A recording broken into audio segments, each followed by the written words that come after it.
Entramos ao vivo mais uma vez. Vamos esperar o delay para a galera, para a gente ver quantas pessoas estão. Sempre tem um delayzinho.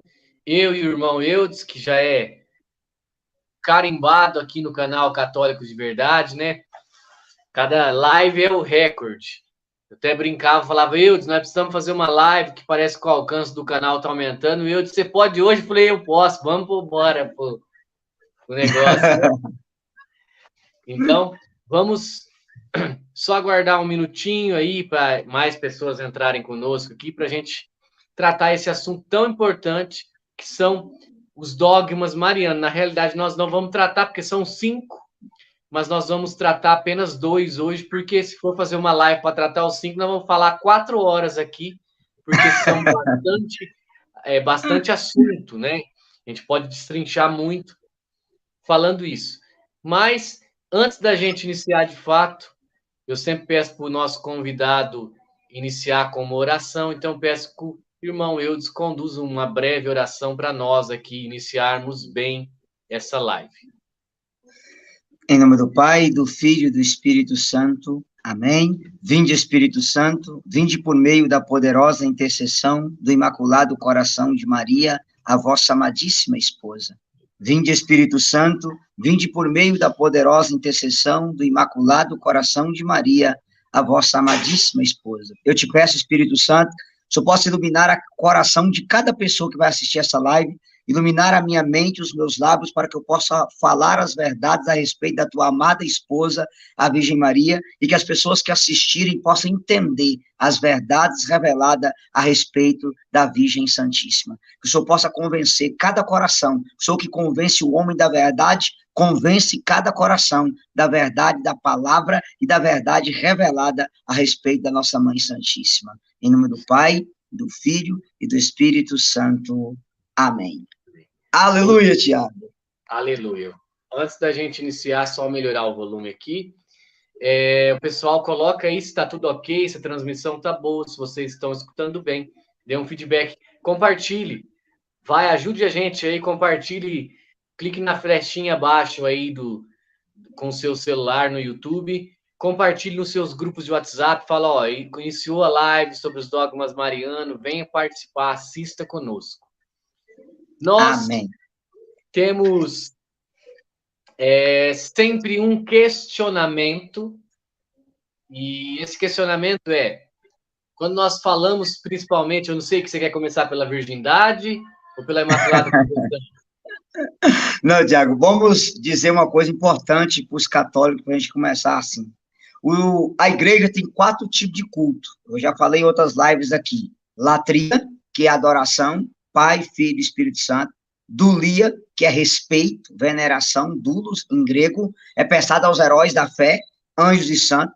Protodulia, que é o primeiro respeito, é prestado a São José, pela proteção que ele deu ao menino Jesus. Como eu gosto sempre de falar nas pregações, São José foi o salvador do seu salvador, né? Ele protegeu, salvou Jesus de ser assassinado por Herodes.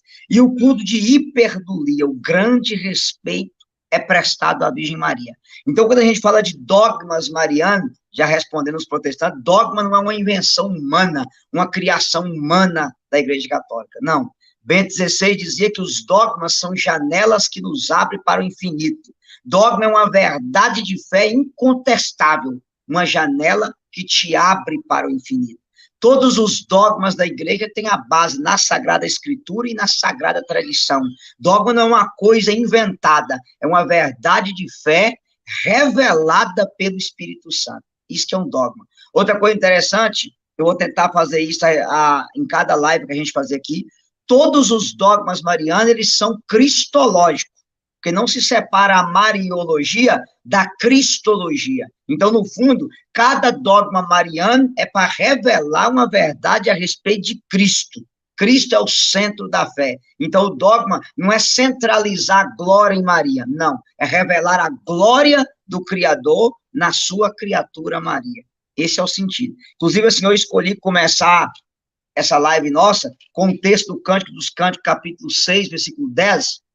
Eu quero até peço você que vai anotando esses versículos, jogando no chat para o pessoal, né?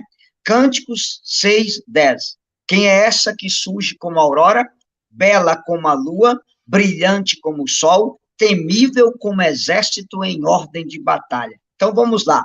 Por que Maria avança como a aurora? 3 razões simples. Primeiro, a aurora anuncia a chegada do sol e ela vem antes do sol.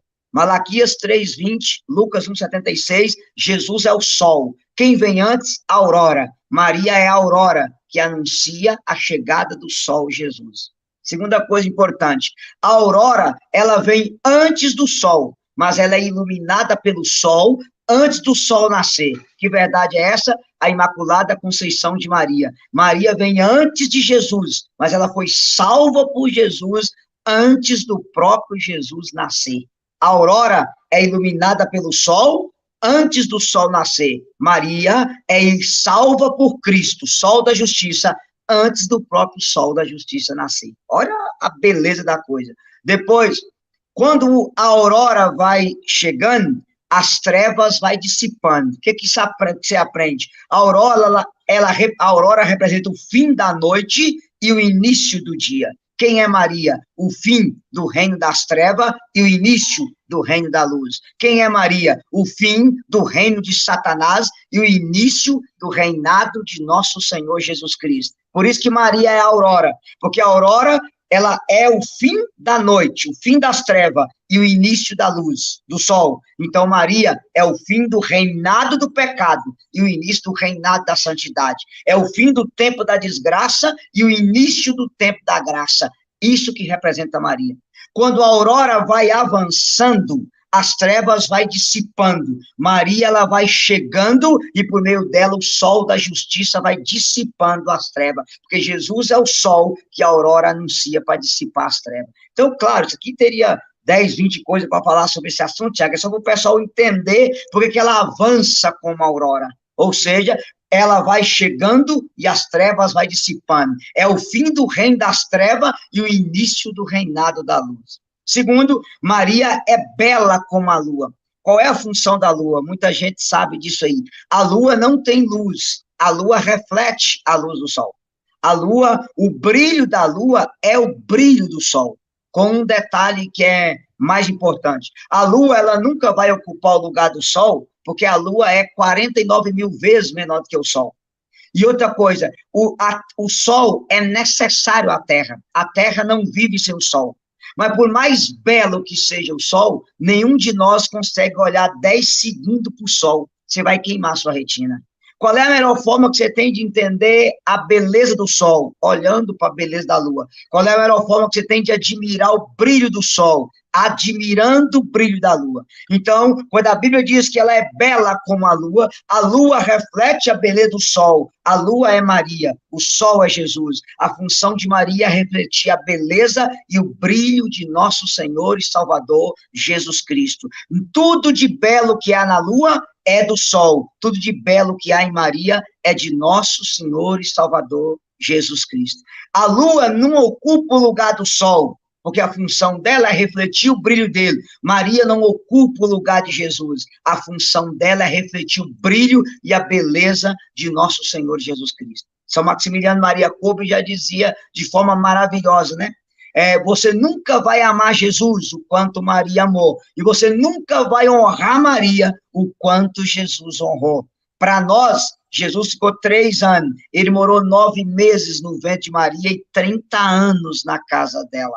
Então, a gente precisa entender essa verdade a respeito de Nossa Senhora. Eu gostaria de contar aquele fato de Santa Gertrudes, que eu contei na live lá do Santos, da Sola Deus Glória, que ela foi na missa no dia da Assunção de Maria, o padre pregou a missa toda sobre Maria, falou de Maria, e ela saiu chutando o pau da barraca, foi para a capela falar com Jesus, disse, olha, eu vim aqui te amar, te adorar, te louvar. O seu ministro só exaltou a sua mãe, só falou da sua mãe, só deu glória para sua mãe, parece que sua mãe é a dona da igreja. Jesus apareceu para ela, levantou ela pela mão e disse, Gertrudes, nunca mais repita isso. Toda a glória dada à minha mãe é dada para mim. Tudo que a minha mãe tem, foi eu que dei para ela. Esse é o sentido. Toda a glória dada a Maria é dada a Jesus, que tudo que Maria tem foi Jesus que deu para ela. Ela é bela como a lua. Toda a beleza da lua não é da lua. A beleza da lua vem do sol, que a função da lua é refletir o brilho do sol. Nossa Senhora é bela como a lua, que ela reflete o brilho do sol, nosso Senhor e Salvador, Jesus Cristo. A terceira coisa que o cântico vai dizer é que ela é brilhante como o sol. São Bernardo de Claraval dizia assim, se o sol pudesse ter inveja, ele teria inveja do brilho que exala da mãe do Criador. Por quê? Por que o sol teria inveja de Maria? Porque o sol da justiça morou dentro de Maria. O sol da justiça morou 9 meses no ventre de Maria. E o sol da justiça morou 30 anos na casa de Maria. Se você fica exposto ao sol, Tiago, você adquire uma pele diferente, um brilho diferente. Agora você imagina Maria, que o sol da justiça morou dentro dela 9 meses e morou 30 anos na casa dela. João 1,14, o verbo se fez carne e habitou entre nós. João 1, versículo 1. No princípio era o verbo estava com Deus, e o verbo era Deus. Em outras palavras, Deus se fez carne. Aonde? No ventre da bem-aventurada Virgem Maria, e habitou entre nós. Aqui é uma coisa profunda, Tiago. Você que tem filha e a sua esposa vai saber muito bem disso. Quando a criança completa 14 dias, o coração da criança passa a bater no compasso do coração da mãe. O coração de Deus bateu a primeira vez no compasso do coração de Maria. A maior alegria de uma mãe é quando o filho chuta o seu ventre. Deus chutou o ventre da Virgem Maria. Olha que dignidade é essa. Maria deu a Deus algo que Deus não tinha. Deus não tinha corpo, ganhou um corpo dentro de Maria. Deus não tinha sangue, ganhou um sangue dentro de Maria. Deus não tinha coração, ganhou um coração dentro do ventre da Virgem Maria. Se você fosse a Nazaré, eu vou só resumir isso aqui, você veria a criatura amamentando o Criador, a criatura abraçando o Criador, a criatura com o Criador no colo, a criatura beijando o Criador, a criatura limpando o seu Criador, a criatura chorando lágrimas diante do seu Criador. Eu fico imaginando Maria pondo aquele menino do berço, se ajoelhando e adorando aquele menino. A criatura adorando o Criador, morando dentro da sua própria casa. Não tem dignidade maior do que essa. Por que ela brilha como o sol? Porque o sol morou na casa dela. Se o brilho do sol pudesse ter inveja, ele teria inveja do brilho de Maria, porque o Criador do sol morou na casa de Maria. Esse é o sentido. E o texto vai dizer ainda que ela é temível como exército em ordem de batalha.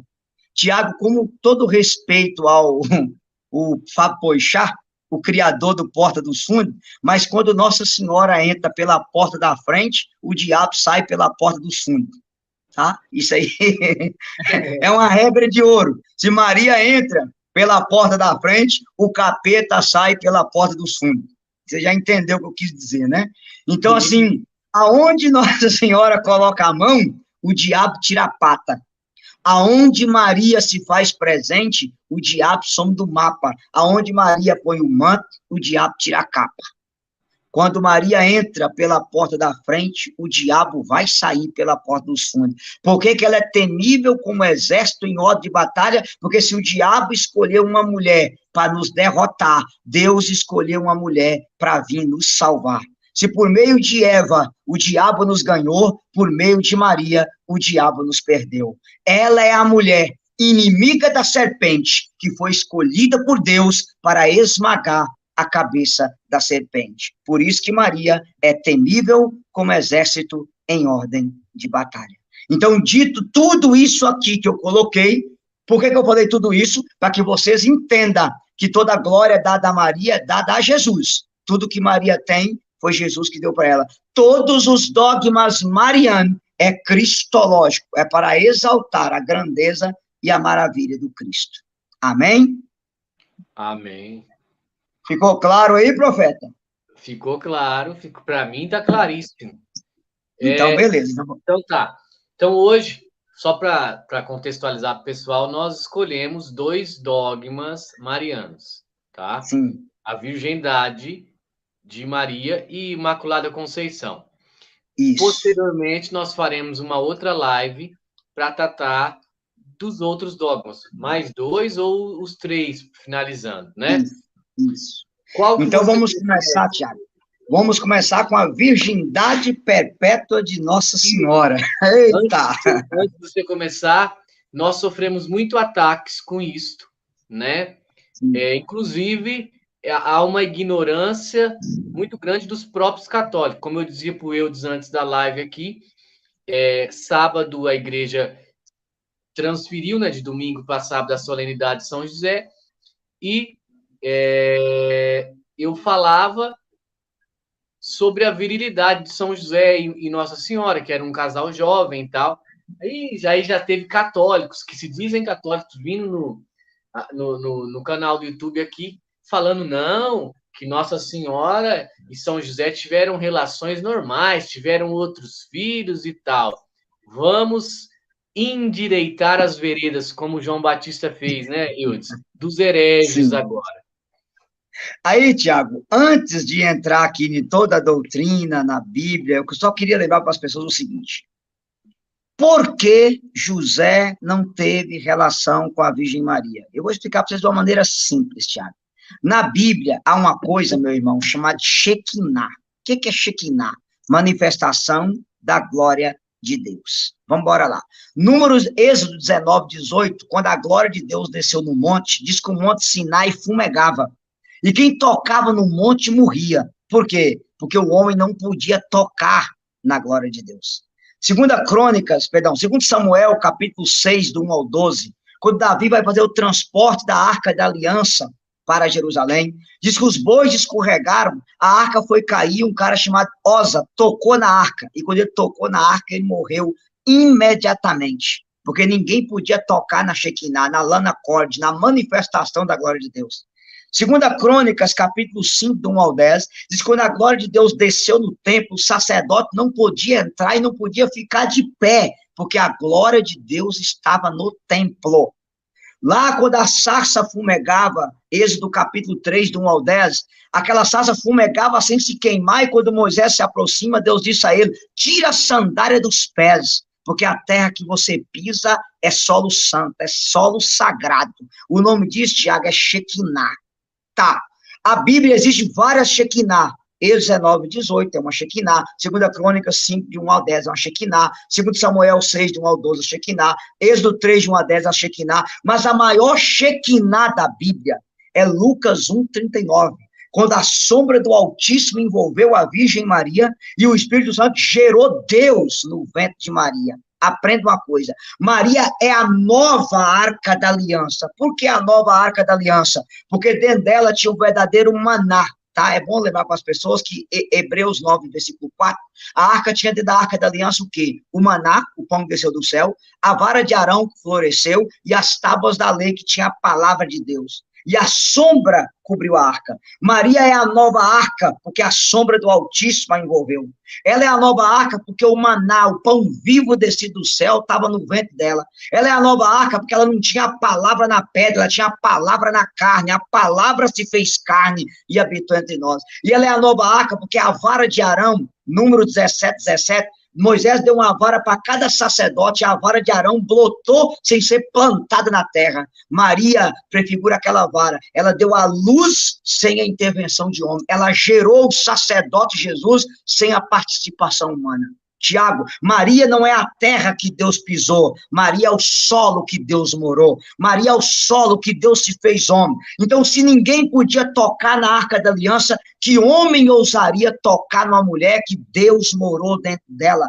Que homem ousaria tocar numa mulher que Deus entrou dentro do ventre dela? Que homem teria coragem de tocar numa mulher sabendo que Deus escolheu aquela mulher para habitar dentro dela, ganhar carne da carne dela, sangue do sangue dela e coração dentro do ventre dela? José não teve relação com Maria, porque homem nenhum ousaria tocar uma mulher que Deus morou dentro dela. Por isso que a Bíblia diz que José era justo. Ele sabia o que era Shekinah, e ele não teria ousadia de desnudar uma mulher que o próprio Criador morou dentro dela.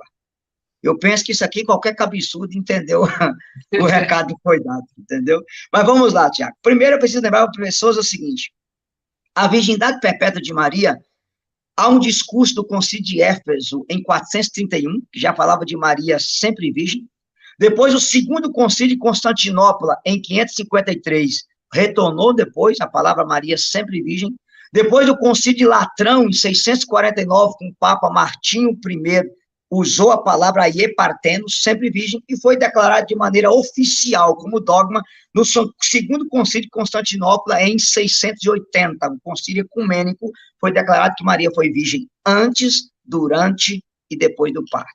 Vamos lá. Segundo, a palavra que se usava é Aie Parthenos, Maria sempre virgem. Santo Agostinho, lá no ano 400, 1600 anos antes de Lutero fazer a reforma, ele dizia assim: Maria permaneceu virgem, concebendo Jesus, virgem ao dar à luz, virgem ao carregá-lo, virgem ao alimentar no seu seio, virgem para sempre. Eu estou citando Santo Agostinho, lá no século IV. Então, pelo amor de Deus, é bom dizer, Tiago, lá na frente eu vou recordar que Lutero, Calvino e John Knox e também Wesley acreditavam na virgindade perpétua de Maria. Esse negócio de dizer que Maria tem mais filhos não é dos reformadores protestantes. Isso é ideia do pentecostalismo protestante do século XX para cá e dos pseudo-protestantes do século XIX para frente. Isso aí não é coisa da reforma protestante não, tá? Os reformadores protestantes não acreditavam nisso, enquanto que eu vou mostrar no final aqui essa realidade, tá? Outra coisa, Santo Inácio de Antioquia, que morreu no ano 107, que conheceu o apóstolo João, que foi sagrado bispo por São Pedro, ele dizia assim: o príncipe deste mundo ignorou a virgindade de Maria e o seu parto. E ele fala que os três mistérios mais ignorados por Satanás eram a virgindade de Maria, o parto de Maria e a forma com que Cristo iria morrer. Foi ignorado por Satanás. Já no final do século I, Santo Inácio dizia isso, tá? Depois, Santo Efrem, lá no século IV, ele também dizia assim: assim como o sol toca a vidraça e ultrapassa sem arrebentar a vidraça, o sol da justiça entrou em Maria e saiu dela sem romper as paredes da sua virgindade. Então, estou citando também o século IV. No final aqui eu vou mostrar muitas provas dos pais da igreja a respeito da virgindade perpétua de Maria. Mas vamos lá, Tiago. Vamos começar primeiro pela Bíblia. Você vai lembrar daquele texto lá de Isaías 7,14? Pode colocar para a galera aí, Isaías 7,14, eis que uma virgem conceberá, dará à luz a um filho, e lhe porá o nome de Emanuel, que significa Deus conosco. O profeta não diz uma mulher ainda virgem, ele diz, eis que uma virgem. Então, é a partir daí que já vem a palavra Aie Parthenos. Senão ele dizia uma moça ainda virgem. Não, ele disse uma virgem conceberá, e dará à luz a um filho, e lhe porá o nome de Emanuel, que significa Deus conosco. Isso é Isaías 7,14. Mas já no Antigo Testamento, Tiago, tem 3 versículos importantíssimos sobre a virgindade de Maria. O primeiro, você pode anotar para eles aí, é Cântico dos Cânticos, capítulo 4, versículo 12. Cântico dos Cânticos, capítulo 4, versículo 12.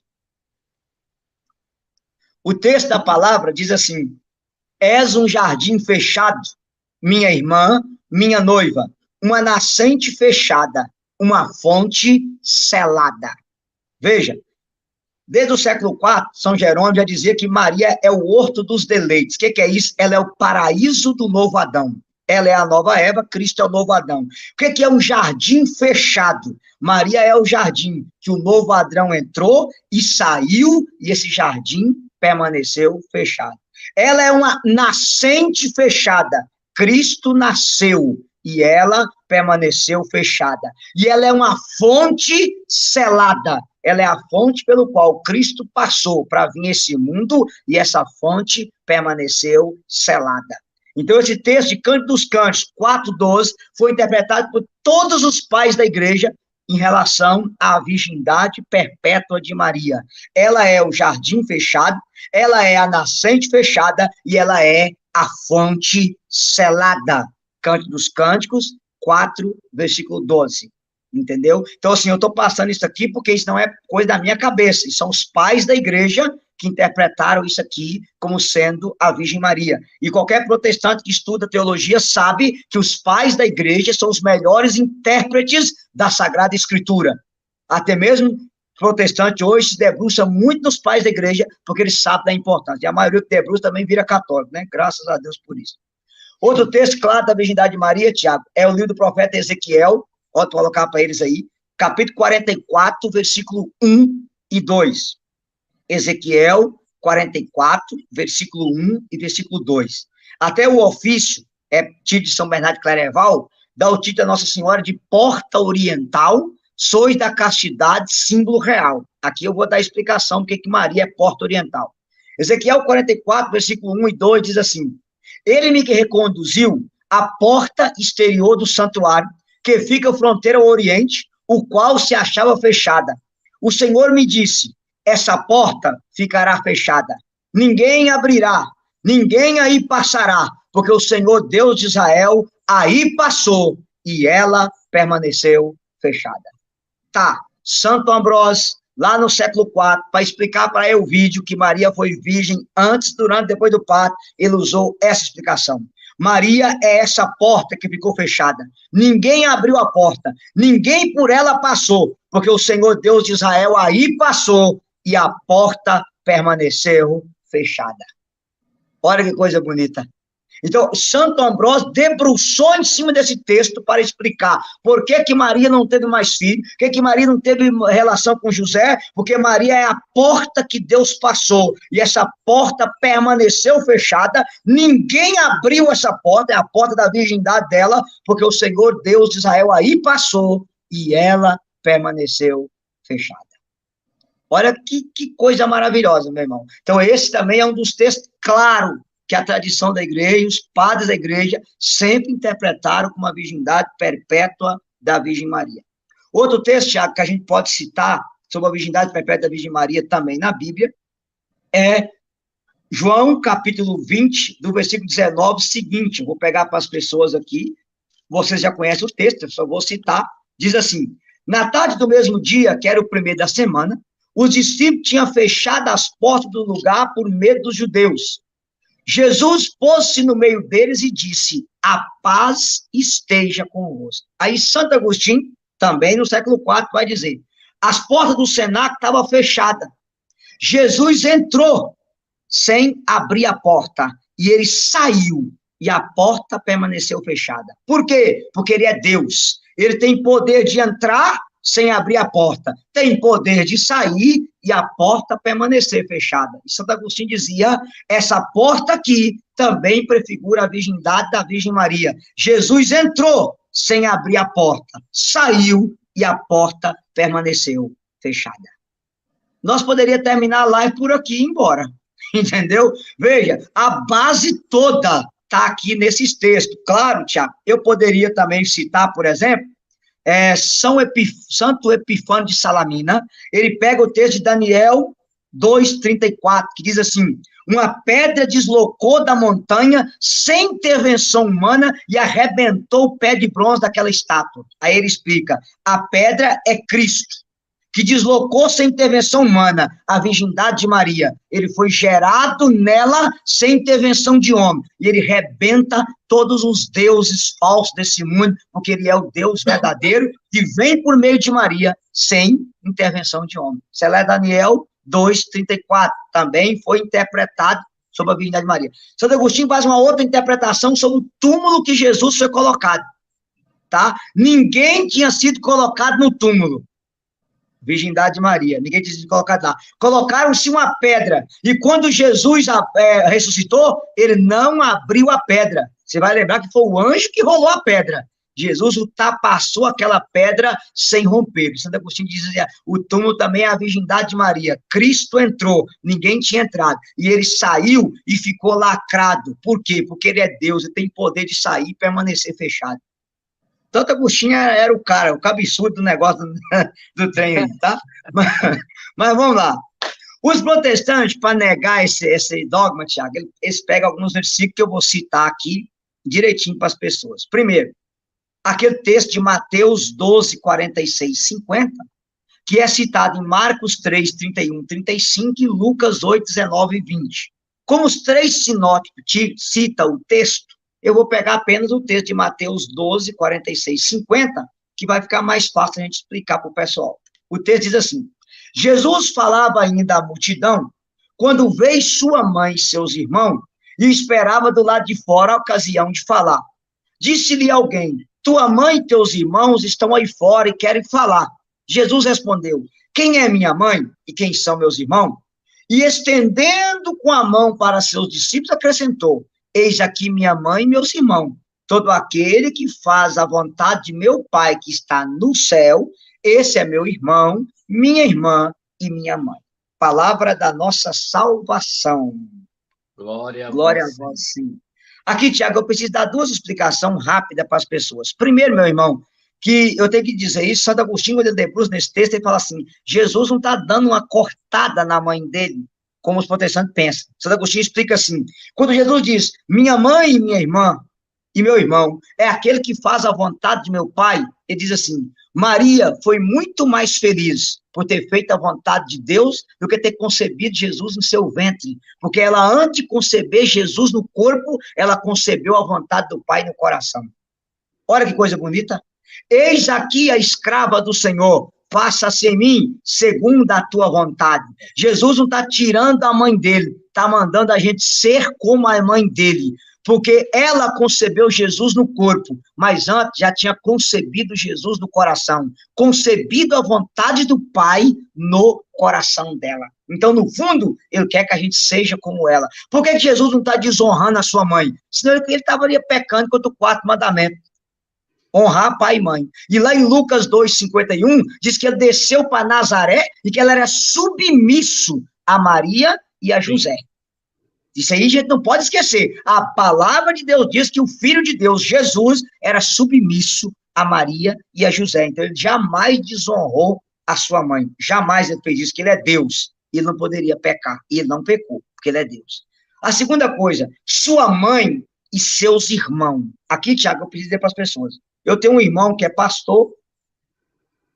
A minha mãe é obreira da Igreja Universal do Reino Sem Deus. A minha irmã era obreira da Universal, saiu agora e acho que está frequentando a Batista. Uma vez eu disse para minha mãe, ela disse: você nunca leu na Bíblia a mãe e os irmãos de Jesus? E eu disse para ela: mamãe, se a senhora mostrar na Bíblia onde é que tem um filho de Maria, exceto Jesus, eu como a página e vou para a Universal.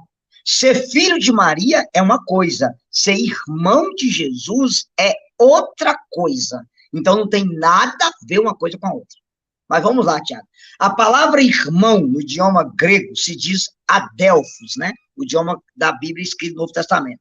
Adelphos equivale a parente próximo, equivale a primo, pode equivaler a pessoas da mesma tribo, era chamado de irmão, ou pessoas da mesma fé, era chamado também de irmãos. Eu vou dar um exemplo para você, Tiago. Os Atos dos Apóstolos, meu irmão, que tem 28 capítulos, usa a palavra irmão 47 vezes. E em nenhum momento é irmão de sangue. Por exemplo, Atos capítulo 1, versículo 15, diz que Pedro se levantou no meio de uma multidão de 120 irmãos. Por acaso uma mulher pare 120 meninos? Me ajuda. Irmão ali era irmão de fé. Depois, Atos 2, 29, quando Pedro faz o sermão, os judeus perguntam: irmãos, o que devemos fazer? Chama os apóstolos de irmãos, mas eram irmãos da fé. Depois, Atos 3, 17, Atos 4, 23, Atos 6, 3, Atos 7, 23, Atos 9, 30, Atos 11, 1, Atos 12, 17, Atos 13, 15. Estou citando que a cabeça aqui é grande e é boa, para recordar para as pessoas que tudo isso aqui que aparece irmão não é filho de pai e mãe, é irmãos da fé. E essa palavra irmão aparece em Atos 47 vezes. E em nenhum momento é irmão de sangue. Vou dar um exemplo para você. A carta de Paulo aos Romanos, capítulo 15, cita a palavra irmão 5 vezes, Tiago. Tá? 5 vezes. Romanos 15, 14. Romanos 15, 25. Romanos 15, 26. Romanos 15, 30. Romanos 15, 31. Todos Paulo chama de irmão, mas eram irmãos na fé. O capítulo 16 de Romanos cita a palavra irmão 4 vezes. Romanos 16, 1. Romanos 16, 15. Romanos 16, 17. Romanos 16, 24. Paulo chama todos de irmão, mas eram irmãos na fé. não era filho do meu pai e da minha mãe, mesma mãe. E outro texto bem claro, é 1 Coríntios, capítulo 15, versículos 5 e 6, que eu vou ler para vocês, que eu faço questão de pegar, se quiser anotar para eles aí. Primeira carta de Paulo aos Coríntios, capítulo 15, versículos 5 e versículo 6. São Paulo vai dizer que Jesus apareceu a uma multidão de 500 irmãos. Ô, Tiago, pelo amor de Deus, por acaso uma mulher para 500 meninos, gente? Me ajuda aí. Era irmãos na fé, porque essa palavra adelfos em grego equivale a irmãos da fé. Mas, Tiago, a gente tem que matar a cobra e mostrar o pau. Então, nós vamos para o Antigo Testamento. Eu vou mostrar no Antigo Testamento 2 exemplos. Sobrinho e tio, sendo chamado de irmão, e primo de segundo grau, sendo chamado de irmão, para os protestantes entenderem que irmão na Bíblia não é filho do mesmo pai e da mesma mãe. Vamos lá. Você pode anotar para eles aí, Gênesis, capítulo 11, versículo 27 e versículo 28. Gênesis 11, versículo 27 e 28. O texto diz assim, ó, eis a descendência de Taré. Taré gerou Abrão, Nacó e Arão. Arão gerou Ló. Tá. Taré tinha 3 filhos. Abrão, que é Abraão, Nacó e Arão. Arão gerou Ló. Ló, Tiago, Ló é sobrinho de Abraão. Mas se você pegar Gênesis 13, versículo 8, para quem está anotando aí, Gênesis 13, 8, Abraão disse a Ló, rogo-te que não haja discórdia entre mim e ti, nem entre nossos pastores, pois nós somos irmãos. Mas Abraão não era irmão de Ló. Ló era sobrinho de Abraão, mas a Bíblia chama eles dois de irmãos, porque a palavra irmão equivale a sobrinho também no Antigo Testamento, tá? Outro exemplo que eu posso dar para você é primo de segundo grau sendo chamado de irmão. Levítico, capítulo 10, do 1 ao 4. Levítico 10, do 1 ao 4. O texto diz assim, os filhos de Arão eram Nadab e Abiú. Eles tomaram cada um seu turíbulo, puseram nele fogo e incenso e ofereceram um fogo estranho que não lhes tinha sido permitido. Saiu então um fogo diante do Senhor que os devorou, e eles morreram na presença do Senhor. Moisés disse a Arão, era isso que o Senhor tinha anunciado quando disse, serei santificado naqueles que se aproximam de mim, e serei glorificado na presença de todo o povo. Arão calou. Agora presta atenção. Moisés chamou Misael e Elisafã, filho de Osiel, tio de Arão. Veja, Tiago. Misael e Elisafã é filho de Osiel. E Osiel é tio de Arão. Se Osiel é tio de Arão, Misael e Elisafã é primo de segundo grau de Nadab e Abiú, que são filhos de Arão. Eu vou falar devagar, porque o pessoal fala na live que eu falo muito rápido. Então, vamos lá. Ó, Arão tinha 2 filhos, Nadab e Abiú. Osiel tinha 2 filhos, Misael e Elisafã. Osiel é tio de Arão. Se Osiel é tio de Arão, Misael e Elisafã é primo de segundo grau de Nadab e Abiú. Pronto, eu penso que as pessoas entenderam. Mas o versículo 4 diz assim, ó, Moisés chamou Misael e Elisafã, filho de Osiel, tio de Arão, e disse, vinde e levai vossos irmãos para fora do santuário, fora do acampamento. Veja, a Bíblia chama primo de segundo grau de irmão, pessoas da tribo de Israel. Então, para dizer para você, Tiago, que a palavra não aparece filho de Maria, aparece irmão de Jesus. Ser filho de Maria é uma coisa, ser irmão de Jesus é outra coisa. E eu espero que isso ficou bem entendido na cabeça de quem está nos ouvindo agora. Então, que isso fique claro. Tá, mas agora, Tiago, nós vamos para outro texto, que é o Evangelho de Marcos, capítulo 6, versículo 3 e 4, que dá o nome dos irmãos de Jesus. Porque aí agora vai ficar fácil a gente explicar quem é quem. Marcos 6, versículo 3, versículo 4, diz assim, não é ele o carpinteiro, o filho de Maria, o irmão de Tiago, José, Judas e Simão? Ó, não é ele o carpinteiro, o filho de Maria, o irmão de Tiago, de José, de Judas e de Simão. Cara, aqui tem uma coisa importante que eu disse para minha mãe, que é obreira da Universal. Mamãe, o texto diz que o filho de Maria é Jesus.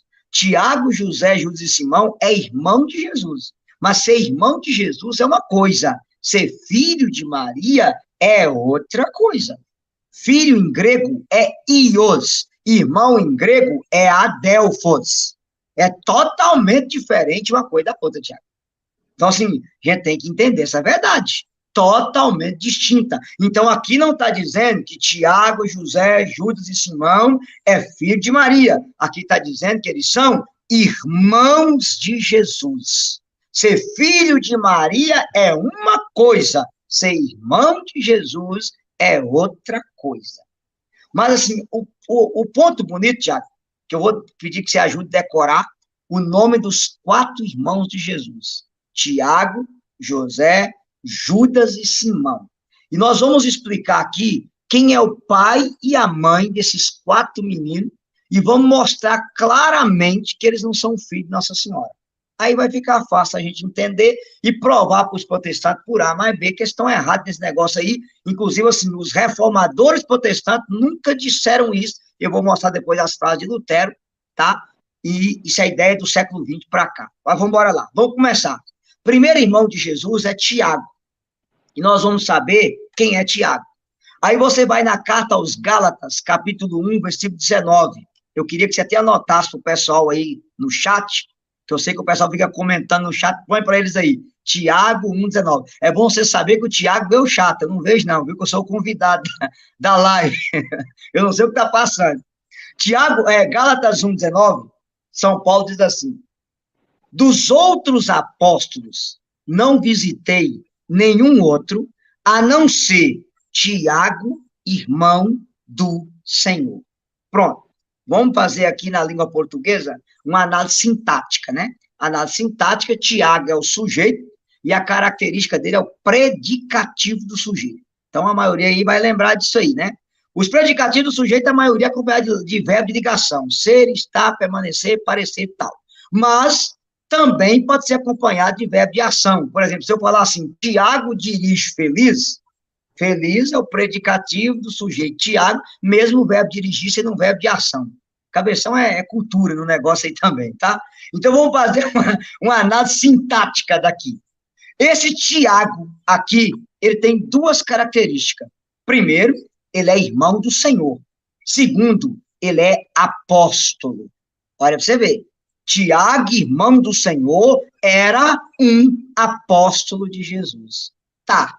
Se Tiago, irmão do Senhor, era um apóstolo, vamos pensar aqui comigo.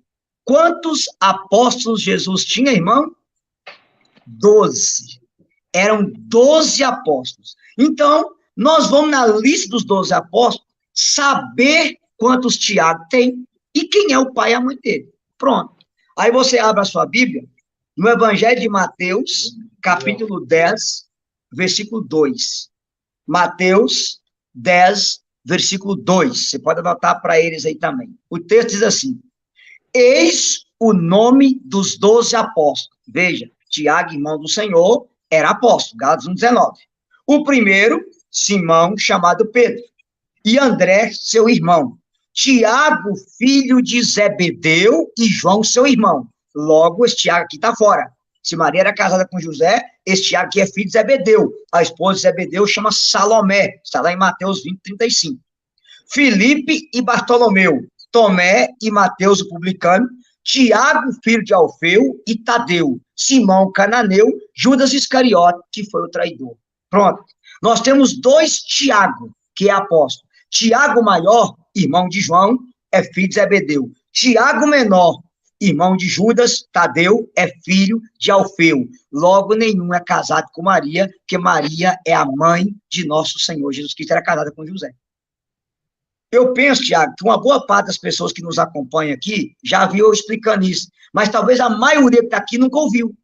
Então, eu vou repetir. Gálatas 1,19 diz que Tiago, irmão do Senhor, era apóstolo.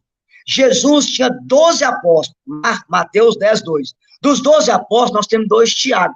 Tiago maior é filho de Zebedeu. Tiago menor é filho de Alfeu. Logo, nenhum deles é filho de Maria, porque Maria era casada com José. ponto final, e está quebrado as pernas que Tiago era irmão de Jesus, filho de Maria. Era irmão, mas não era filho de Maria. Agora, vamos para o Judas. Se você pegar a Bíblia da Ave Maria, você vai lembrar de duas coisas, Tiago. Nós temos dois irmãos aqui, três irmãos nesse contexto. Pedro era irmão de André, Tiago, maior, era irmão de João, e era filho de Zebedeu, e Tiago e São Judas Tadeu era filho de Alfeu. Então, Judas, irmão de Jesus, é São Judas Tadeu, é irmão de Tiago e é filho de Alfeu. Como é que a gente sabe disso? É só você pegar primeiro o Twitter de São Judas, que a carta de São Judas é um Twitter, que naquela época não tinha essa palavra, né? Mas, quem está com a Bíblia aí, a carta de São Judas é o penúltimo livro da Bíblia, é só 25 versículos. Judas, capítulo 1, versículo 1. Tá lá. Judas 1, diz assim: Judas, servo de nosso Senhor Jesus Cristo, irmão de Tiago.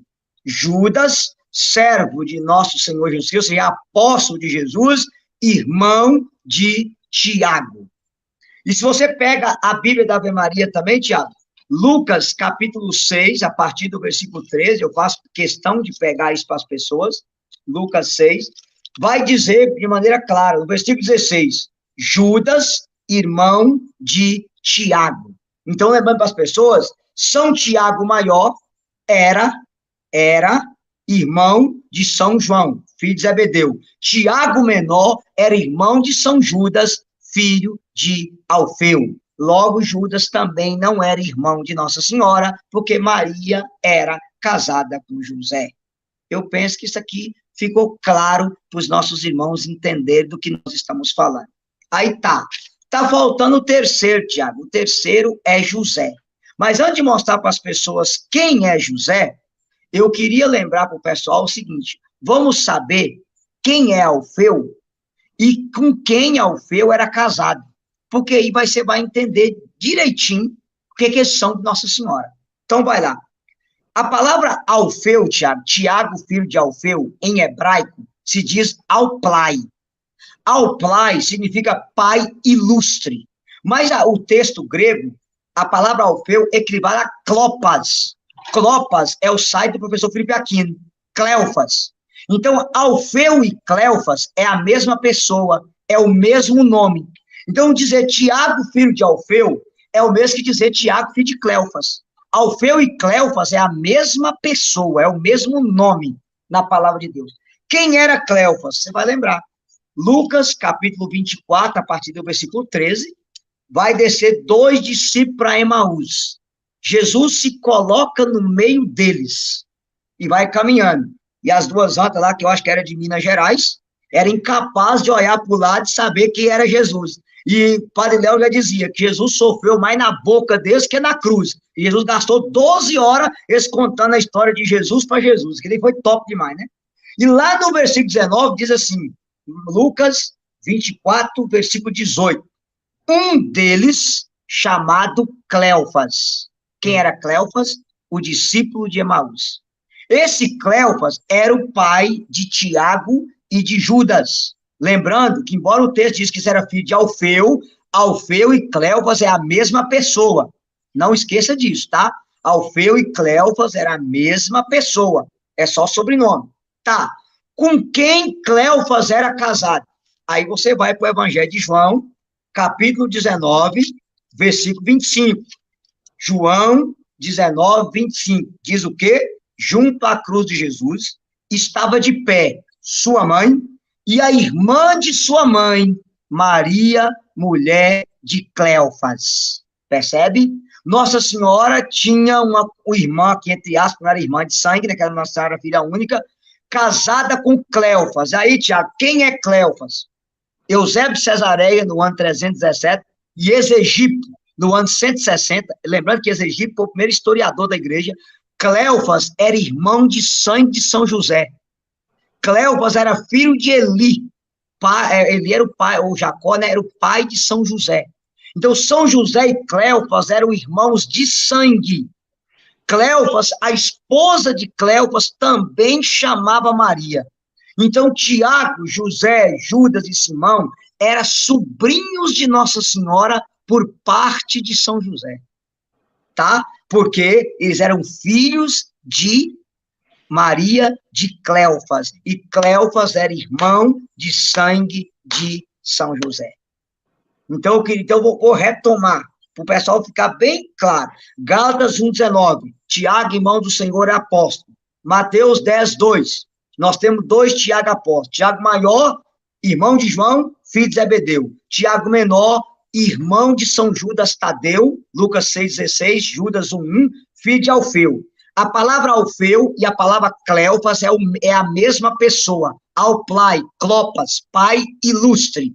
Cleofas era casada com Maria, e a Bíblia diz que Maria era irmã de Nossa Senhora, mas não era irmã de sangue, porque Cleofas, sim, era irmão de sangue de São José. Então, Maria, mulher de Cleofas, era concunhada de Nossa Senhora, era da mesma família.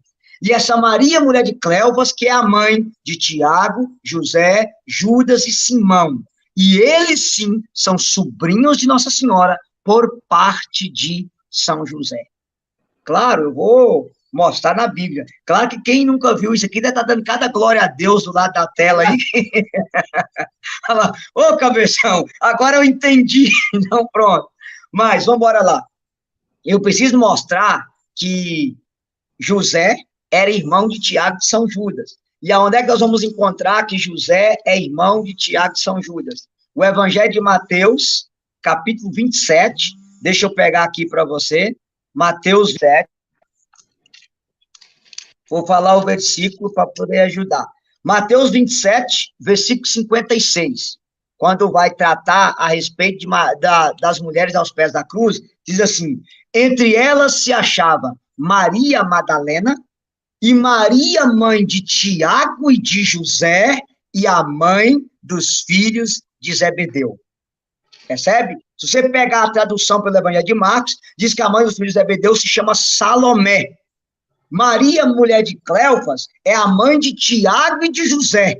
Tiago e José eram irmãos. E Maria Madalena estava lá. Pronto. Então, Tiago, José, Judas e Simão é filho de Maria de Cleofas. E quem é Cleofas? Cleofas é casado com Maria, que a Bíblia diz que era irmã da Nossa Senhora, que Cleofas é irmão de sangue de São José. Ponto. Aqui, Tiago, eu queria lembrar para as pessoas que vão nos ver que a Bíblia não fala sobre Simão.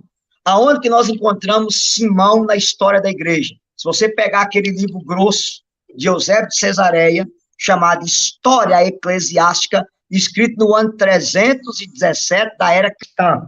Vou repetir para as pessoas. Eusébio de Cesareia, História Eclesiástica, ano 387 da era cristã. Eusébio de Cesareia diz que quando Tiago, bispo de Jerusalém, foi morto à espada por Herodes, que Simão, filho de Cleofas, irmão do Senhor, sucedeu Tiago como bispo de Jerusalém. Então, Simão, filho de Cleofas, irmão do Senhor. Percebe? Cleofas era irmão de sangue de São José. Então, eu penso que a explicação dos 4 irmãos ficou nítida.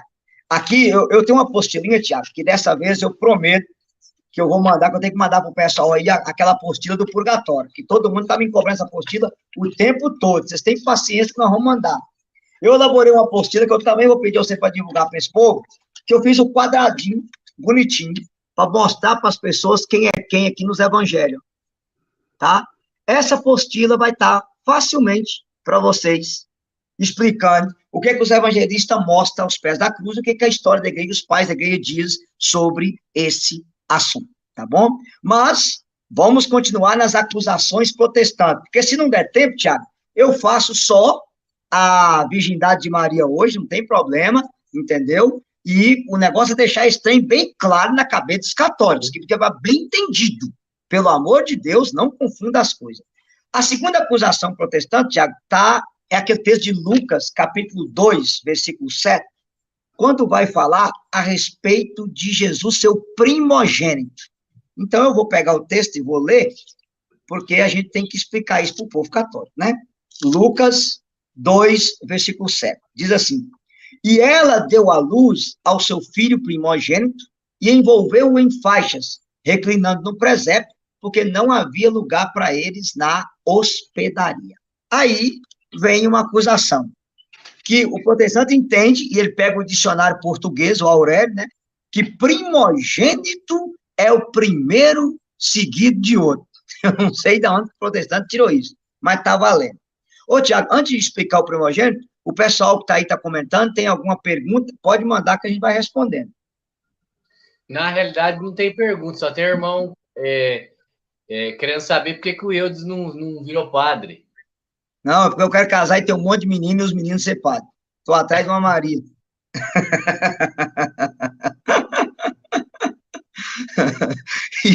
E um detalhe, se eu virasse padre, eu era excomungado com uma semana pelo vídeo. Eu acho que é fácil ser padre, falar o que a gente fala, né? Não, jamais eu poderia falar o que eu falo sendo padre, pelo amor de Deus. Então, assim, mas tudo bem, se não tem pergunta aí, significa que eles estão entendendo a explicação, né? Não, agora o pessoal está elogiando bastante, estão tudo entendendo, sim. Então tá, maravilha. Então, assim, eu vou explicar essa questão aqui, Tiago,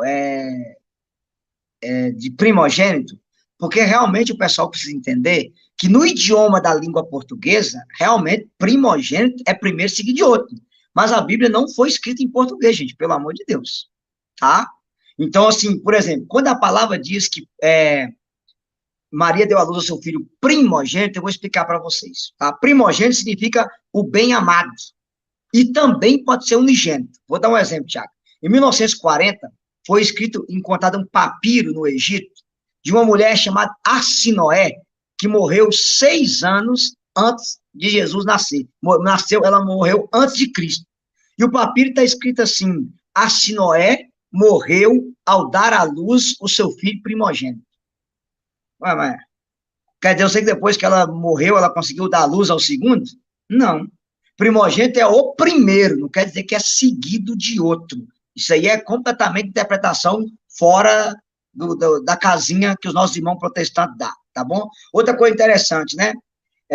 Jeremias 31, 19, diz que Efraim era o primogênito de Jacó, o que não é verdade, porque Gênesis 48, 13, 14, Manassés que era o primogênito, percebe? Então, assim, outra coisa, o Salmo 89, 27 diz que Davi era o primogênito, mas não é verdade, porque Davi era o 8º. Então, o primogênito aqui é o bem-amado. Davi era o bem-amado do pai, o rei segundo o coração de Deus. Percebe? Não tem nada a ver uma coisa com a outra. Então, o primogênito na Bíblia também significa o bem-amado. Não quer dizer primeiro seguido de outro. Então, os protestantes ficam pegando o trem e texto fora do contexto vira pretexto. Mas vamos embora lá. Segunda coisa, Tiago, a Bíblia diz que Jesus é o Filho unigênito. João 3,16. Deus amou o mundo de tal maneira que enviou o seu Filho unigênito, único, para que todo aquele que nele crê não pereça, mas tenha a vida eterna. Mas a Bíblia diz também que Jesus é o primogênito do Pai. Onde é que a Bíblia fala isso? Eu vou pegar para você, pode até anotar para eles. Hebreus, capítulo 1, versículo 6. Deixa eu pegar para o pessoal aqui. Hebreus, capítulo 1, versículo 6, tá? A palavra diz assim, ó, Hebreus 1, 6, e novamente, ao introduzir o seu primogênito na terra, ele diz, todos os anjos os adorem. Uai, depois que o pai mandou Jesus, o pai mandou outro filho? Não, primogênito aqui é no sentido de o bem-amado, não é primeiro seguido de outro. Percebe? Então, eu não posso interpretar o texto fora do contexto. Então, o que acontece? O padre Júlio Maria Lombaerdi, naquele livro Em Defesa de Nossa Senhora contra os Ataques Protestantes, ele tem uma explicação que diz assim, então, pode haver primeiro sem que haja segundo. Nesse caso, na lógica protestante, uma mãe, só teria o primeiro filho se depois o segundo nascesse. Pelo amor de Deus, o primeiro filho é independente se há segundo ou não. Independente se há segundo ou não, o primeiro é primogênito. Entendeu? Então não se pode interpretar essa palavra primogênito como primeiro seguido de outro. Então, assim, está totalmente fora da casinha essa interpretação protestante. Claro, Tiago, só sobre isso aqui, meu irmão, eu precisaria gastar uma meia hora, pegar os textos do Antigo Testamento, mostrar, por exemplo, quando o anjo fere o primogênito do faraó, que o faraó não tinha outro filho, era o primogênito, era único, mas é chamado de primogênito, não era primeiro seguido de outro, percebe? Teria que dar uma aula sobre primogênito, mas eu penso que só isso aqui, só de você entender que primogênito é o bem amado, e que Jesus é chamado primogênito do Pai, ou seja, não havia dois filhos, Jesus é o filho único do Pai, ponto. A segunda acusação protestante que eu quero usar também, Tiago, é Mateus 1, 25, que você citou lá, que a irmãzinha interpretou a respeito de São José, né? Mateus 1, 25, deixa eu pegar aqui. Diz assim, vou começar no versículo 24, né? Despertando, José fez com que o anjo do Senhor lhe havia mandado e recebeu Maria como sua esposa. E sem que ele tivesse a conhecido, ela deu à luz ao seu filho, que recebeu o nome de Jesus. Só que, Tiago, eu preciso dizer isso aqui agora para o povo. Aí vem o pepino. Qual é o pepino? Você sabe como é que está isso na Bíblia, João Ferreira de Almeida? Diz assim, José não conheceu Maria até que ela deu à luz ao seu filho primogênito. Aí, o rodapé da Bíblia, João Ferreira de Almeida, está assim, segundo esse versículo, depois que Jesus nasceu, José conheceu Maria. Olha que safadeza. Olha que safadeza, tá? Então, vamos lá. Eu vou dar uma explicação, assim, bem simples, que depois eu vou pegar os pais da igreja, o que eles diziam a esse respeito. Porque, assim, os pais da igreja são os melhores a nos explicar. Vamos embora lá. A palavra até que, Tiago, em grego, se diz adqui. E adqui, em grego, significa sem que, ou significa para sempre. Vou te dar um exemplo. Vamos embora lá. Gênesis 8, versículo 7, diz assim, a pomba não retornou à arca até que encontrou terra seca. Então, depois que ela encontrou terra seca, ela não voltou. Então, até que é para sempre. Segundo Samuel 6, 23, Micol, filho de Saul, não deu à luz até que morreu. Logo é para sempre, porque depois de morta ela não deu à luz mesmo. Me ajuda, né? Depois, vou citar uma terceira coisa interessante. Atos 2, 34, 35, diz assim, senta-te à minha direita até que eu ponha os inimigos debaixo dos seus pés. Depois que Deus colocar os inimigos debaixo do pé de Jesus, ele vai sair da direita de Deus? Não. Ele sentou lá para sempre. Eu estarei com vocês todos os dias até o fim dos tempos. Depois do fim dos tempos, Jesus deixará de estar conosco? Não. O até que aí é para sempre. Então, isso aí, meu irmão, o adqui pode significar sem que ou significar para sempre. Não tem nada a ver, não tem base nenhuma para dizer que José teve ato conjugal com Maria por causa desse versículo do até que. Não tem nada a ver uma coisa com a outra. Beleza? O pessoal aí quer perguntar alguma coisa, fala para eles que vem quente que o cabeção está fervendo. Aqui só o pessoal perguntando a respeito da apostila, querendo seu contato para pregação. Eu falei para eles que coloquei aqui que podem entrar nos grupos de WhatsApp aqui do canal, que tem 5 grupos de WhatsApp na descrição dos vídeos. E lá eu estou como administrador, eu sou o único administrador dos grupos. Vocês podem me perguntar quando precisar do contato do Eudes para alguma situação ou para contato de missão. Vocês me peçam que eu passe o contato dele para que vocês possam falar com ele, ver se existe a possibilidade dele estar com vocês aí. Beleza. Então, Tiago, vamos lá. Vou pegar algumas coisas aqui agora dos pais da igreja, para a gente já caminhar para o final da live aqui. Lembrando, vou pegar aqui Santo Epifânio, Santo Efrem, São Basílio e Santo Ambrósio. Vou resumir o que eles dizem. Vamos lá. Número 1. São Basílio dizia assim, o que é concebido por milagre deve nascer por milagre. O nascimento é a consequência da conceição. Da concepção. Sem esta consequência, o milagre seria incompleto. Então, o que acontece? Se Maria foi concebido por um milagre, Jesus também nasceu de maneira milagrosa. Percebe? Ela não deu à luz a uma pessoa comum. Ela deu à luz a um menino que era verdadeiro Deus e verdadeiro homem. 100% homem e 100% Deus. Tá? Outra coisa. Então, a encarnação, ela concebe Jesus. Eis que conceberás, darás à luz a um filho. A concepção dela foi um milagre. Então, o nascimento também foi um milagre. Aí tá. Duas razões porque Maria não teve mais filhos, isso é de Santo Epifânio. Número 1, por causa da perfeição de Jesus. Se ele é o unigênito do Pai, deveria ser o unigênito dela. Olha que coisa bonita. Número 2, em razão à dignidade e à santidade da Mãe de Deus. A honra de ser Mãe de Deus, a virgindade foi conservada milagrosamente depois do parto e deveria ser conservada sempre, porque São José não ousaria tocar naquela que gerou o Criador e Salvador do próprio São José. Cara, isso é profundo demais. Depois, Lucas 1,34, é Santa Epifânia dizendo, que Nossa Senhora fala para o anjo assim, eu não conheço nenhum homem. Se ela fala que não conhece nenhum homem, há uma tradição judaica que várias meninas consagravam a sua virgindade ainda muito nova para que se manter à espera do Messias. E a igreja celebra, desde o proto-evangelho de Tiago, a apresentação de Maria no templo, que Maria estava guardada para ser a mãe de Deus desde nova, já que nós queremos também na Imaculada Conceição. Então, isso aqui é o século II. Agora vamos, Tiago, para os pais da igreja, tá? Vou começar aqui por São Máximo Confessor, ano 500.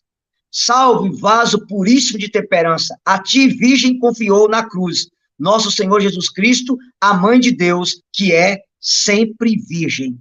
Aie partenos, sempre virgem. São Cirilo de Jerusalém, ano 375. Por isso confesso que nosso Senhor Jesus Cristo, Filho unigênito, que por sua própria causa foi gerado do Pai antes de todos os mundos, quando ao tempo ele, por nossa causa, se fez homem através do Espírito Santo, na sempre Virgem Maria. Na sempre Virgem Maria. Depois, São João Cassiano, ano 360. Rogo-te também a Deus Pai, para que demonstre que a mãe de seu filho, que se tornou mãe antes de se casar, permaneceu virgem sempre, ainda após o nascimento de seu filho. Isso é São João Cassiano. Depois, São Jerônimo. Concebeu Jesus Cristo sem concupiscência, uma virgem. Como virgem, deu ele a luz, e como virgem, permaneceu para sempre. Isso é São Jerônimo, que é anterior a Santo Agostinho, ano 360 da era cristã. O próprio Santo Agostinho, virgem concebeu, virgem deu à luz, virgem permaneceu, virgem para sempre. Santo Agostinho. Vou voltar que tem mais aqui. Depois, São Ambrósio, eu citei isso para vocês na pregação. A porta que estava fechada, de Ezequiel 44:2, foi a sua virgindade. Através dela, o Senhor Deus de Israel entrou, por ela ele avançou e veio a esse mundo por meio desse ventre. E esse ventre ficou preservado intacto, porque o portão que Deus passou permaneceu fechado para sempre. Tiago, isso é anterior a Santo Agostinho, meu irmão. Os meus irmãos protestantes conversam lá, pelo amor de Deus, me ajuda o cabeção aí. Se nem Lutero negou isso, a igreja inteira acreditou, e vocês vão dizer que agora no século XX, vocês estão certos, e 1.900 anos para trás, todo mundo estava errado, e vocês estão certos. Vai ver se eu estou na esquina, vocês pegou o trem andando, tinha 1.900 anos. Aí o trem partiu de São Paulo para Belo Horizonte. Agora vocês querem falar que o trem saiu de Porto Alegre? Tem misericórdia, me ajuda aí. Depois, Santo Ambrósio de Milão, ele dizia assim, pois se José a tomou como sua esposa, com o propósito de ter filho, porque ela ficou pensando sobre o anúncio de sua maternidade, se ela mesma aceitou o fato de só na mãe de acordo contra a lei da natureza? Mas assim como era necessário guardar o corpo consagrado a Deus, ela, por amor a Deus, permaneceu virgem antes, durante e depois para sempre. Isso é Santo Ambrósio. Aqui, Tiago, para não demorar muito, poderia citar São Gregório de Nissa, São Basílio Magno, São Cirilo de Jerusalém, São Dídimo Cego, que ele explica de maneira perfeita a virgindade de Nossa Senhora, Santo Epifânio, de maneira perfeita. Poderia colocar aqui também, destravou.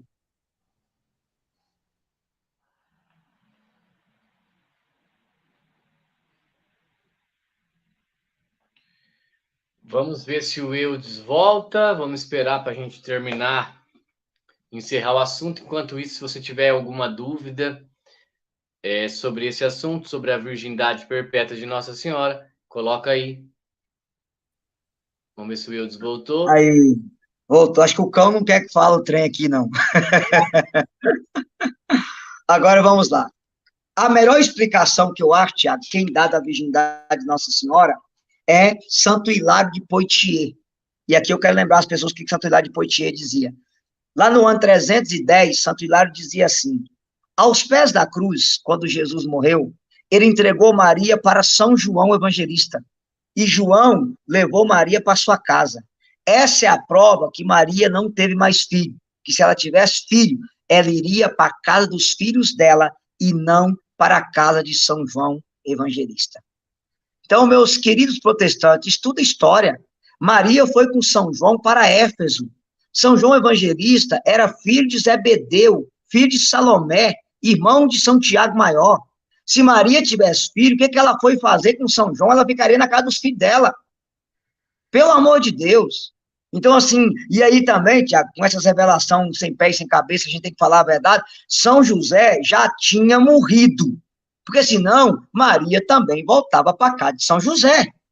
Então, se ela foi para a casa de São João, por quê? São José já tinha morrido e Nossa Senhora não tinha filho, porque senão ela iria para a casa dos filhos dela. Eu penso que Santo Hilário de Poitiers deu a melhor explicação sobre esse assunto, tá? Então, assim, está de maneira clara isso aqui. Você quer comentar mais alguma coisa? Acho que é bom a gente deixar muito claro que a tradição da igreja fala a respeito da morte de São José, né? Sim, sim, sem nenhuma dúvida. E aqui, ó, São Gregório Nazianzen, ele cita Santo Inácio de Loyola, Santo Inácio de Antioquia, e ele fala lá no ano 260 da virgindade perpétua de Maria, e ele fala, conforme o bispo Inácio, a virgindade de Maria foi escondida até do próprio Satanás. Veja, isso aqui é século III, Thiago. Século III. Depois, Orígenes, também no século III, ele vai dizer, o corpo de Maria, toda santa e sempre virgem. Olha a palavra dele, toda santa e sempre virgem. E lembrando, Tiago, que quando Orígenes comenta o Evangelho de Mateus, Orígenes fala, os irmãos de Jesus não são filhos de Maria com São José. Orígenes é o primeiro a fazer esse comentário, tá? E depois, outro texto também, Tiago, que fala, é de Santo Hipólito de Roma, no ano 215, onde Santo Hipólito cita que Nossa Senhora também era sempre virgem. Por que eu estou citando isso? Porque não há um pai da igreja que defendeu que José e Maria tivessem relação sexual. Um pai da igreja. Não existe isso. Toda a história da igreja, sem exceção, acreditava na virgindade perpétua de Nossa Senhora. Tá? Toda a história. Então, Tiago, eu queria citar para as pessoas aqui agora, lembrando também uma coisa que eu queria recordar, você vai lembrar que a oração mais antiga da igreja, a mais antiga, do ano 245, ela diz assim, a vossa proteção recorremos, Santa Mãe de Deus, não desprezai as nossas súplicas em nossa necessidade, mas livrai-nos sempre de todos os perigos, ó Virgem gloriosa e bendita. Essa oração é do ano 200 da era cristã, feita pelos mártires no Egito, tá? Aqui, Tiago, eu queria lembrar os escritos de Lutero, para fechar aqui. Dessas palavras de Mateus e de Marcos, não se pode concluir que após o parto, Maria teve consórcio conjugal com José. Não se deve crer e nem dizer isso. Tá aqui, ó, Obras de Lutero, edição Weimar, tomo 11, página 323. Lutero não acreditava que Maria e José teve vida sexual e que Maria teve filho. Depois, Lutero diz assim, ó, Maria é mãe de Deus, sempre virgem, antes, durante o parto. Ela só gerou Jesus e ela não teve outros filhos e nem contato com José. Página 314. Lutero não acreditava nessa balela protestante de hoje, tá? Vou citar um outro exemplo que os protestantes não gostam, mas a gente tem que falar. John Wesley, Carta a um Católico Romano. Ele vai dizer, a sempre Virgem Maria. O Wesley também acreditava na virgindade. E o próprio João Calvino, Tiago, ele acreditava, está aqui os escritos de João Calvino, eu coloquei na apostila, ele acreditava na virgindade perpétua de Nossa Senhora. Então, nenhum reformador protestante acreditava nessa balela que os protestantes acreditam hoje, sem exceção.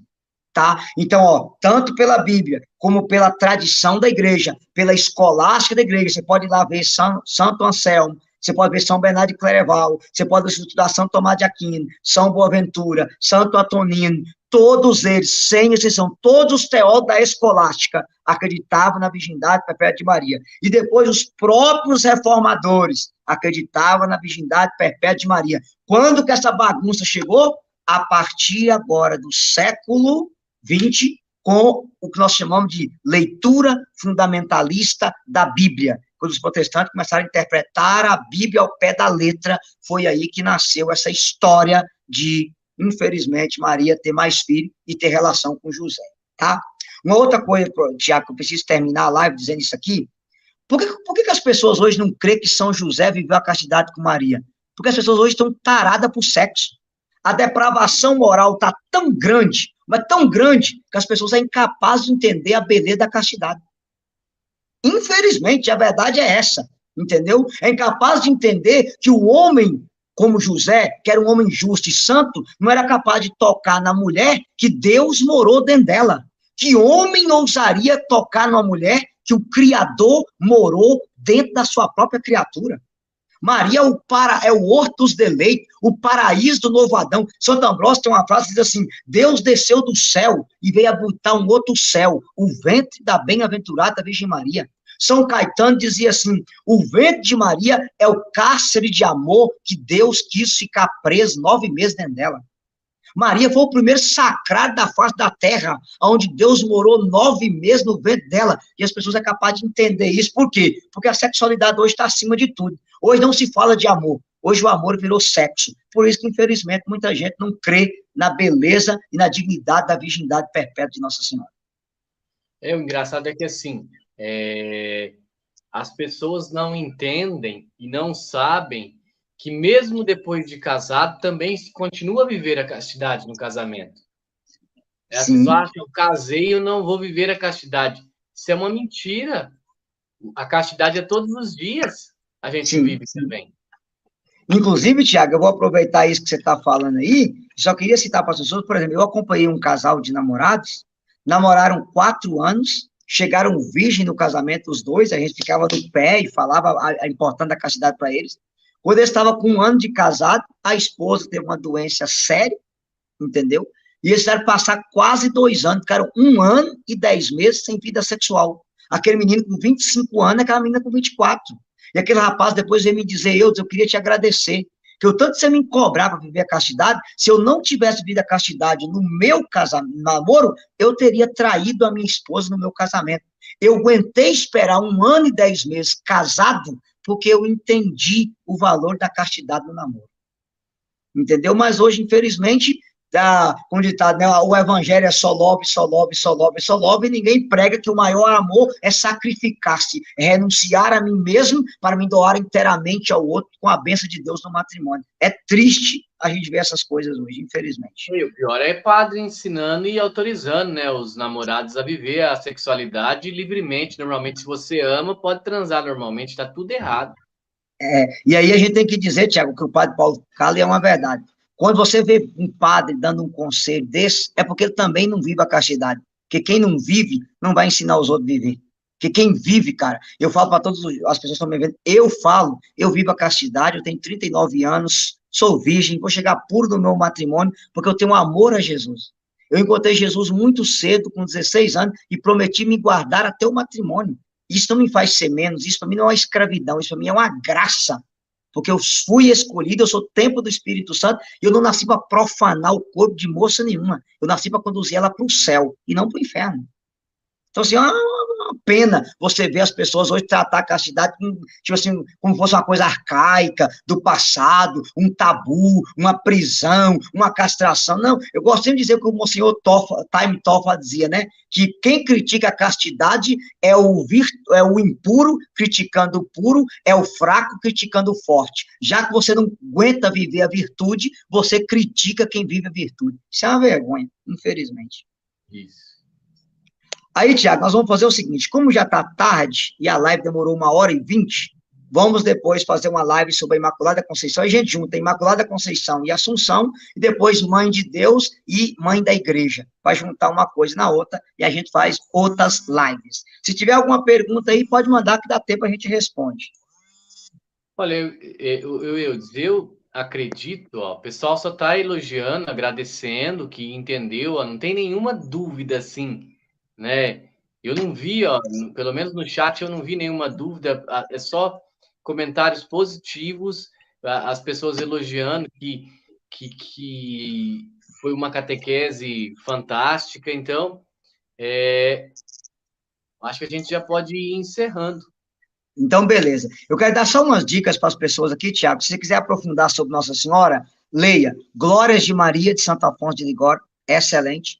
Em Defesa de Nossa Senhora contra os ataques protestantes, do Padre Júlio Maria Lombaed, é excelente.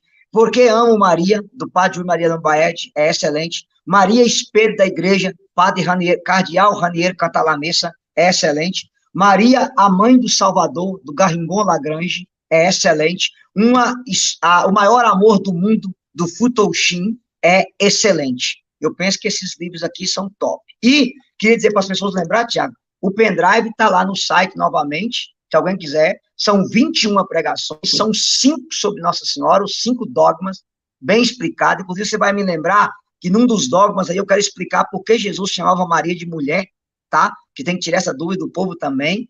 Na próxima vez a gente pode explicar isso para as pessoas. Então, está aqui, o pendrive vocês podem adquirir. São 21 pregação, 21 catequese, respondendo os ataques protestantes. Imagem, idolatria, santo, purgatório, por que batiza criança, que confessa com o padre, por que o padre não casa, por que nós guardamos o domingo e não o sábado, bem detalhado para vocês aqui, e são 5 sobre Nossa Senhora. Se alguém quiser, entra aí e adquire. Do mais, meu irmão, Deus abençoe, obrigado mais uma vez pelo convite, fazer a catequese para esse povo, e aquela questão, a doutrina católica é maravilhosa, e católico ignorante é futuro protestante, mas católico com Maria é profeta dos últimos dias, e protestante que procura a verdade, vai parar na igreja, coluna e sustentáculo da verdade. Aleluia! Meus irmãos, então, vamos agradecer aqui, né, a sua presença, vocês que estiveram participando conosco aqui. Que Deus abençoe grandemente. Agradecer ao irmão Eudes, que mais uma vez está aqui, né? Daqui a pouco vai virar Católicos de Verdade, parceria do Eudes aqui no canal, né? De tanto que ele vem aqui, mas ele sempre, com muito amor, vem trazer essas catequeses, justamente porque é um grande catequista para nos ensinar também. Obrigado, Eudes, aos irmãos aí. Gente, vamos ver como que eu tô, se eu vou aguentar rezar o terço daqui a pouco, mas daí provavelmente eu vou entrar daqui a pouco para a gente rezar o terço também. Amém? Amém. Deus abençoe, Tiago. Salve Maria e viva Cristo Rei. Salve Maria e viva Cristo Rei.